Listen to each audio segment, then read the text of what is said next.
السلام علیکم دوستو، حضرت ذوالقرنین کے بارے میں آپ نے سنا ہی ہوگا اور سفر ذوالقرنین کے بارے میں بھی لازمی سنا ہوگا۔ ان کے سفر کا ذکر قرآن پاک میں کیا گیا۔ علماء کے نزدیک وہ سفر زمینی تھا، لیکن دین کو اور سائنس کو گہرائی سے سمجھنے والے اسکالرز اس بات پر متفق ہیں کہ یہ سفر دنیاوی نہیں بلکہ انٹرگلیٹک یعنی خلائی تھا۔ واقعہ معراج کے بارے میں بھی آپ لوگوں نے سنا ہوگا کہ نبی کریم صلی اللہ علیہ وآلہ وسلم نے جب سفر معراج کیا تو آپ صلی اللہ علیہ وآلہ وسلم اللہ کے حکم سے تمام آسمانوں سے بھی آگے مکان اور لا مکان تک گئے۔ اولیاء کرام کی منزلیں بھی ستاروں سے بہت آگے ہوتی ہیں۔ دوستو، حضرت ذوالقرنین کا ذکر کرتے ہوئے اللہ تبارک و تعالیٰ نے سورہ کہف میں فرمایا ہے، جس کا ترجمہ کچھ اس طرح ہے: تو اس نے ایک سفر کا سامان کیا، یہاں تک کہ جب سورج کے غروب ہونے کی جگہ پہ پہنچا تو اسے ایسے پایا کہ کیچڑ والے چشمے میں ڈوب رہا ہے۔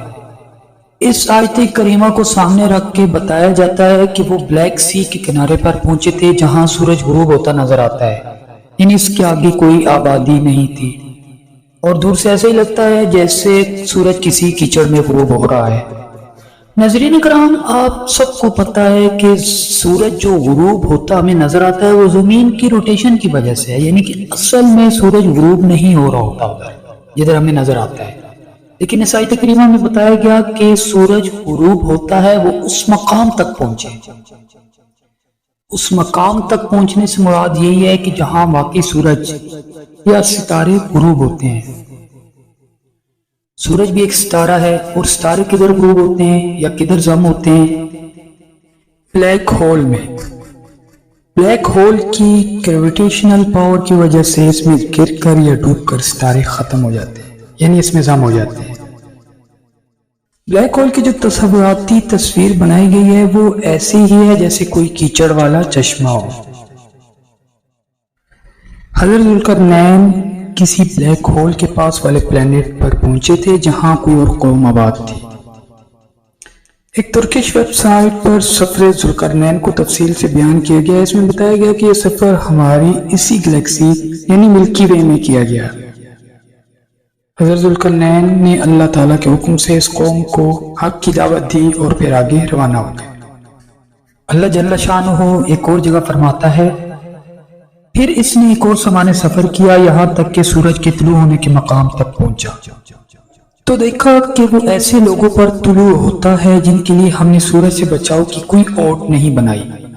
حقیقت یوں ہی تھی اور جو کچھ اس کے پاس تھا اس سب کی خبر ہمیں تھی۔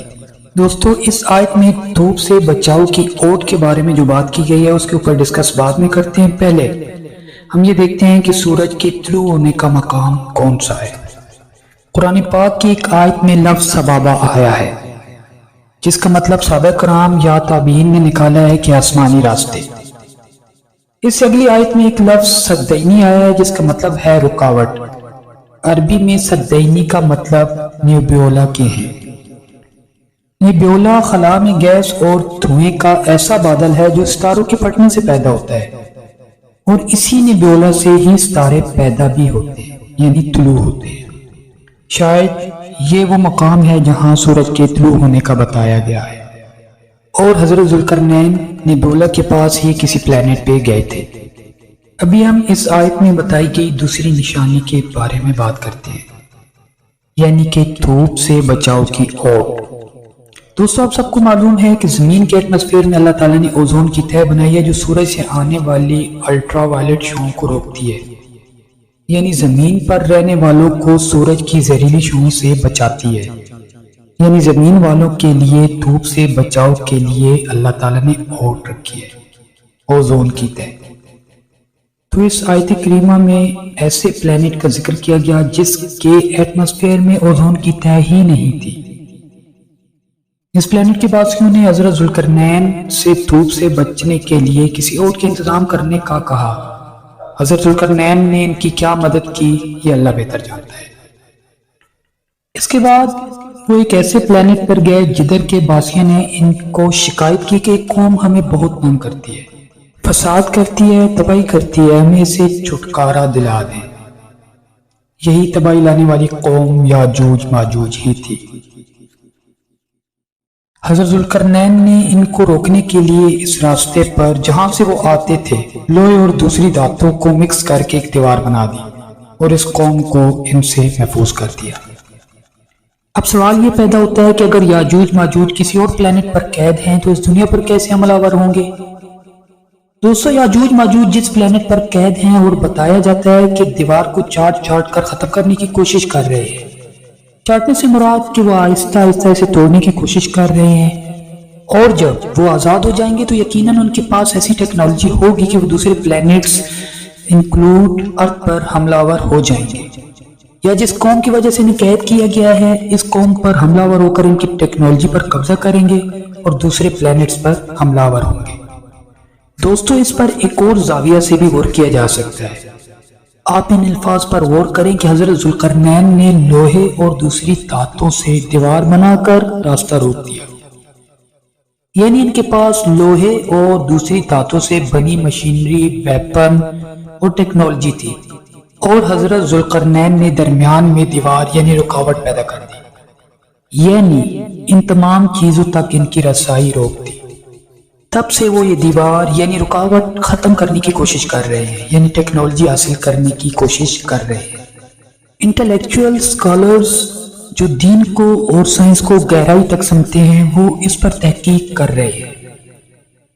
دوستو، اگر ان ساری باتوں کو سائٹ پر رکھ کر دیکھا جائے اور حدیث میں جو ان کے حالات اور حلیے بتائے گئے ہیں ان کو سامنے رکھا جائے تو پھر بھی وہ اس دنیا کے نہیں لگتے۔ ان کے بارے میں حدیث پاک میں بتایا گیا ہے کہ ان کے کان اتنے لمبے ہوں گے کہ وہ ایک کا تکیہ اور دوسرے کا لاف بنا لیں گے۔ یہ لوگ تو کسی ایلین کی ہی ہو سکتی ہے۔ ایک اور جگہ بتایا گیا ہے کہ ان کی ایک عورت 100 بچے پیدا کرتی ہے، یہ بھی انسانوں کا کام نہیں ہے۔ ایک اور جگہ بتایا گیا کہ ہر ایک جنتی کے ساتھ 999 دوستی ہوں گے اور وہ یاجوج ماجوج ہوں گے۔ مطلب ان کی اتنی بڑی تعداد ہے جو ہمارے زمین پر تو پوری نہیں آ سکتی۔ دوستو، سائنٹسٹ اس بات کی وارننگ کافی عرصہ پہلے دے چکے ہیں کہ اس دنیا پر ایلین حملہ آور ہو سکتے ہیں۔ اصل حقیقت کے بارے میں اللہ اور اس کا رسول صلی اللہ علیہ وآلہ وسلم ہی بہتر جانتے ہیں۔